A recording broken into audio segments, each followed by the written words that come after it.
What's up, y'all? Welcome back to Dolphins Daily, your daily dose of Dolphins content with your boy Chris Kane. Let's talk about the Dolphins.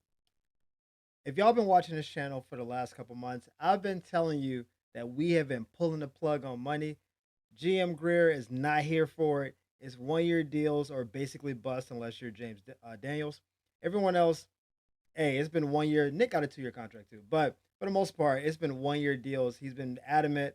We're keeping the contracts low. We're keeping it tight. He hasn't officially said that's our method. He hasn't said, the books are bad, the cap is this. He's just been doing it. And if you've been paying attention, it's obvious what we've been doing. Well, finally today he came out and he just said it. He said we're in a financial reset. He didn't say that we're in a team reset. He did not say we're in a team rebuild. He said a financial reset, which is a little bit different, and we'll get into that in a second. But here's what he actually said specifically. He said it's just not sustainable the way the contracts are with the players and what they're making now. So in terms of directive, no. For us, it was just good business sense working through it and trying to find value, but we also had to get younger. So we added younger players. Like a year ago, we were one of a couple teams with the all 1 year vet contracts and stuff. So we're in a different spot now, adding the young players. That's the direction we're going right now. And we've been very happy so far. So I'll be honest, I don't actually hate this approach. I think we got a little overextended. If you ever watch the league, like outside of your individual team, but just like look at the league, right? I look at a lot of football. There's times when teams go all in. We watched Green Bay earlier today give 100 and what 20 million guaranteed, 185 I think total to Michael Parsons. They just gave Jordan Love a contract last year for 200 and something million. It's like they're going in right now. This is their window for the next 5 to 6 years. You don't be shocked that Green Bay goes out and gets a big time receiver. That one becomes available, big time old lineman. They'll do that, and then got to pull back. You can't just keep spending money unless you're Philadelphia. I don't know how to keep doing this wizardry, but evidently Howie Roseman has an unlimited wallet over there. But every other team, they go all in, they spend a bunch of money, then they either win, and then people get peeled off because when you win a championship, those guys want to get paid. That's what happens. You either go all in, and then all of a sudden, hey, we didn't win, got to pull it back. Every team that's competing is going through the same thing.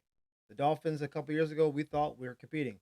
When and got Ramsey, when and got Jonnu, when and got all like once we started just picking up guys, got Tyreek, so we got it. Gave Waddle a contract, but we then when the Christian Wilkins deal came up, we pulled back. We love Christian Wilkins. He was a crowd favorite. We drafted him. Anytime you draft a guy that becomes Pro Bowl worthy, really good player, you kind of want to give that person money. We said no, even though Christian was great his last couple of years, because we're not doing that. Van Ginkel came up, can't do it. Robert Hunt came up, can't do it. And that was the beginning of this approach. Because if we thought the window was another 3 or 4 years, we would have just kept going all in. But we had to pull back. Javon Holland came up, can't pay you. We just can't do it because there's too much money being spent if you're not sure you're in the right direction. Like a team like Buffalo right now, Buffalo was willing to go all in on Michael Parsons. They just didn't have like a ton of assets, but they're like, we'll give us some picks because we got Josh Allen. We feel like we can win right now. Green Bay has a young quarterback who's under contract for the next like 5, 6 years. They felt like, hey, we're good. We'll make a move. If the Commanders start making moves soon, which in the next year or two, which I suspect, why wouldn't they? We got Jaylen Daniels. He's got 3 more years being cheap. C.J. Stroud with Houston. Like these guys, if you're young and cheap, make a move because our window is big. The Dolphins already paid Tua. Once we paid Tua, it changed the way we kind of do our numbers. And we can't afford to just go all in on everything. This building through the draft also just makes more sense. You get, you know, between 7 and 12 draft picks a year, depending on how you've moved around. And we had a lot of picks this past year. We had 10. You get a lot of guys. And if you hope half of those people hit, you do that 2 or 3 years in a row, you're basically turning over 12 to 15 guys on your roster. You got a couple middle tier people, people who don't get paid top of the market, but not below. They're somewhere in the middle. And then you get a couple of the standouts. You get the Zachs, you get the Tyreeks, you get, the Fitzpatricks. You get a couple of the people, and then you fortify the team on the margins. That's actually what Kansas City does. They always find a way to play Kelsey, Chris Jones, and Patrick. And then everybody else, They're gonna pay McDuffie when he's ready to get paid. But everybody else is like, oh, Snead, you want money? Deuces. Willie Gay, you want? Bye. Offensive lineman Creed Humphrey. Like they just move on from people, but they keep the core people. Then they draft and just kind of build it up. I think that's a smarter approach. So as much as people lament how Chris Greer has handled the team, I think he's actually doing the right thing for the long term health of the team. Now he may not be here to see it all come to fruition. This may be like the process with Philadelphia, where they're trust the process, and literally no one who said trust the process is with that team anymore. They're all gone. So sometimes you trust the process so much you get 86 out of your own job. But I think this is the right play. I don't think it means that we're in a rebuild necessarily, but I do think it means that we're just going to be smarter about how we go about our money going forward. We're almost in fantasy football time. I know some of y'all don't play, but I know a lot of y'all do. So we're gonna lock in for a quick second. We know who the big hitters in fantasy football typically are for the Dolphins. It's usually Tyreek. Waddle's a second tier person. Tua's probably a low end starter, really high backup level guy, especially on the bye week. We get that. The sleepers for this team this year, I believe, are Ollie Gordon and Malik Washington. Those are the two guys who I think you could find value in. I actually would recommend possibly drafting Ollie Gordon late round. Like he would be maybe your fourth running back you pick. So you pick your top two or three people that you think will be your starters. And then you come back around in round 12, round 13. If Ollie's on the board, I think you need to take him. One, the starting running back is literally coming off a calf injury. We don't know how long he's going to be on the field. Second part is the person coming for his job, Jaylen Wright, is out for possibly extended time. We'll get to that segment in a second. But also, he's the most physical back we have, which means that even if Devon Achane does all his stuff up and down the field, gets inside the 10-yard line, when you want those tough 1, 2, 3 yards in the goal line, you typically get a fullback or a big back. Ollie Gordon is our big back. So he's our youngest and biggest back. Goal line, I can see Devon having 180 yards in a game and then Ollie Gordon having 4 or 5 carries for 3 touchdowns. Like the old Jerome Bettis days when Jerome Bettis was an absolute touchdown merchant from Fast Willie Parker and all those guys, where he gets inside the 5 yard line. It's like, bring in the bus. And it's like, hey, dog, you haven't done anything this whole drive. You can't just come in and keep stealing 1 yard touchdowns. There's a game, I don't know who it was against, where I think Jerome Bettis had 3 rushing touchdowns and negative rushing yards. You can find it. I think he had like -1 yard rushing, but like 3 touchdowns. That's an absurdity. I'm not saying Ollie Gordon is going to be like the bust. That's sacrilegious a little bit.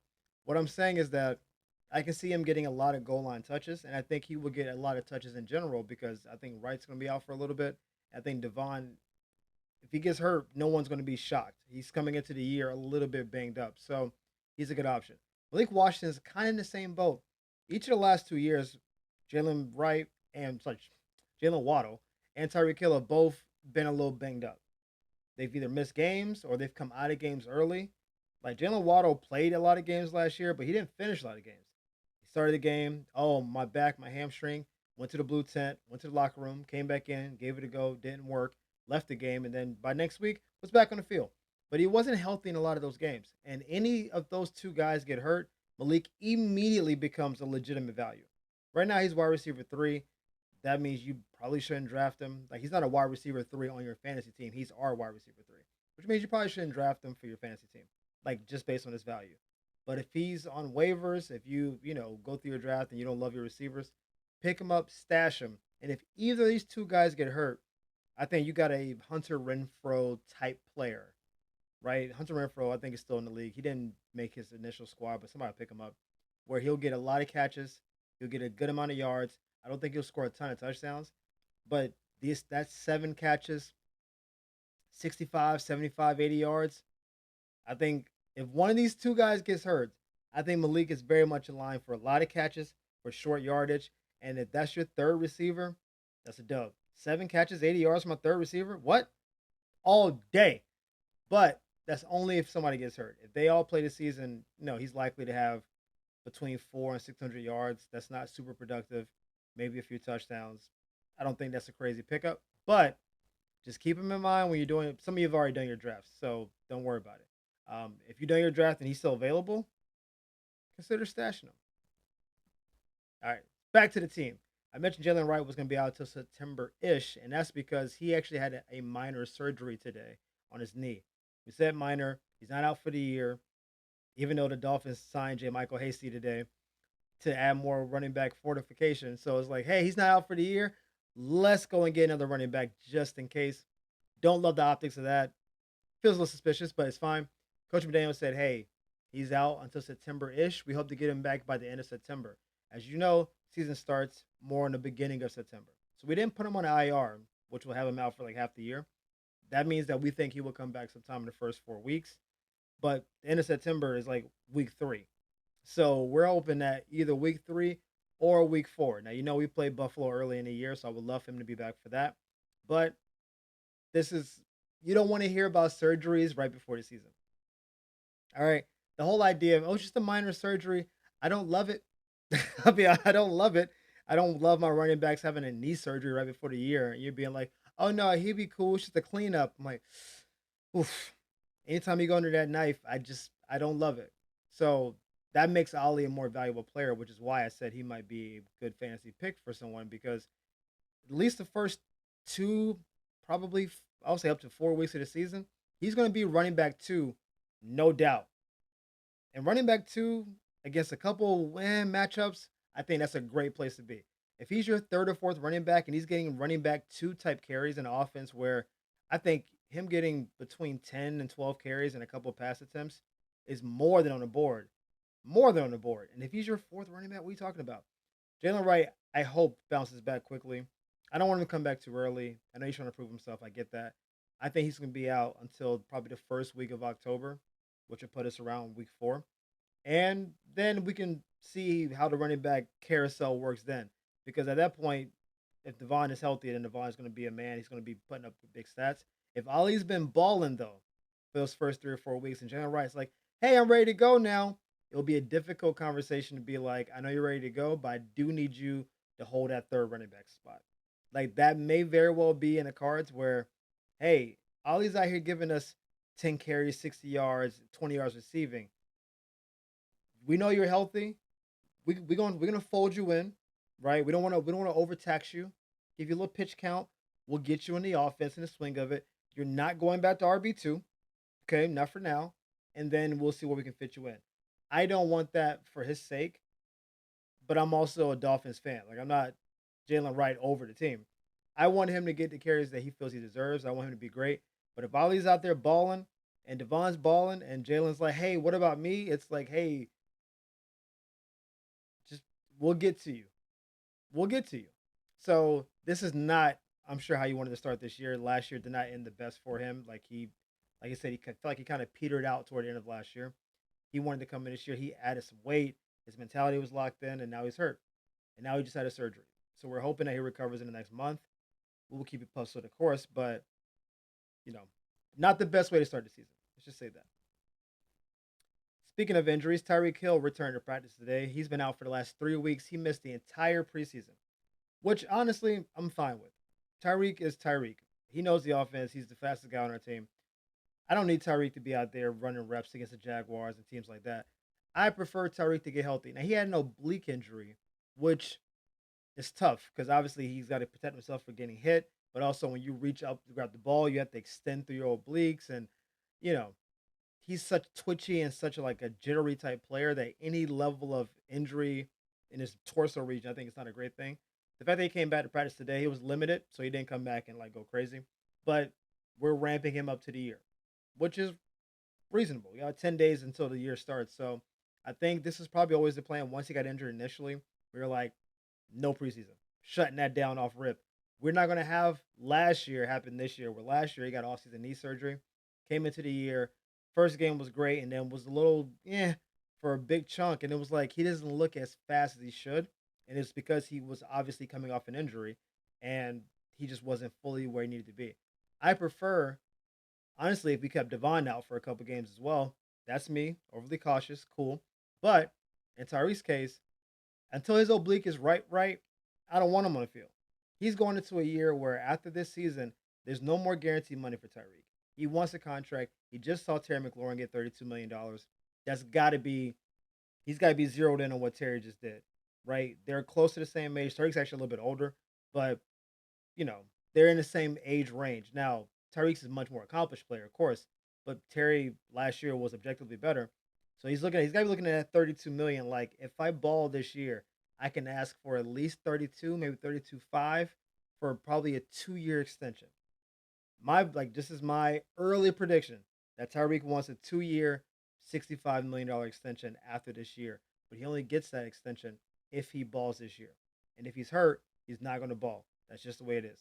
So he came back today, limited in practice. I'm guessing we're going to ramp him up and make it more and more like game ready as the 10 days come from now.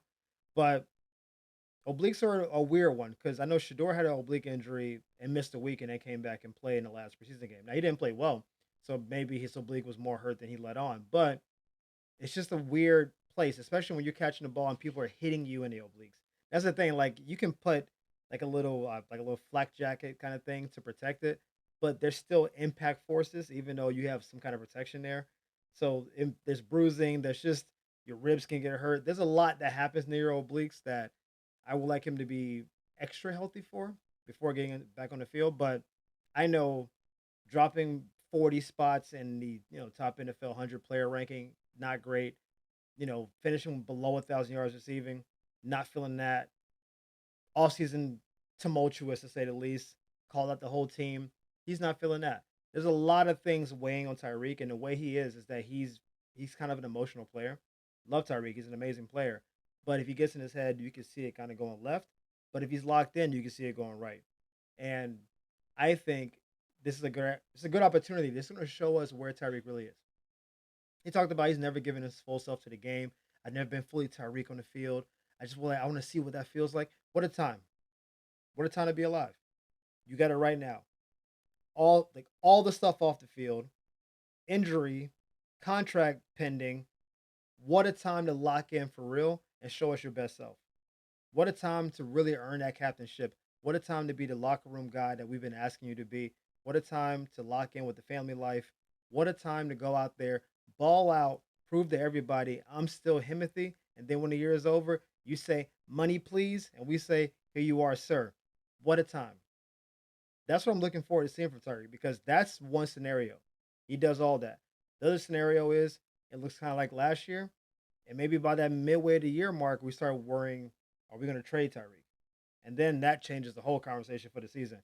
But that's only if it starts going sideways and then tempers flare and then him and Tua get into it. You can see the scenario where it goes left too. I'm hoping for it to go right. Today was a good step in the right direction. Happy to get him back on the field. Let's stay healthy. Let's ball out and show everybody that you still 10, dog. You are still 10. I don't care what the naysayers say. They got the Dolphins at over under, I think, 6 wins this year. Don't listen to none of that. You go out and ball, prove them all wrong, and the money will be yours. But as always, guys, thank you for tuning in to Dolphins Daily. We appreciate the love and support. Thank y'all for the likes and the subscribes. We will see you next time on Dolphins Daily. Peace.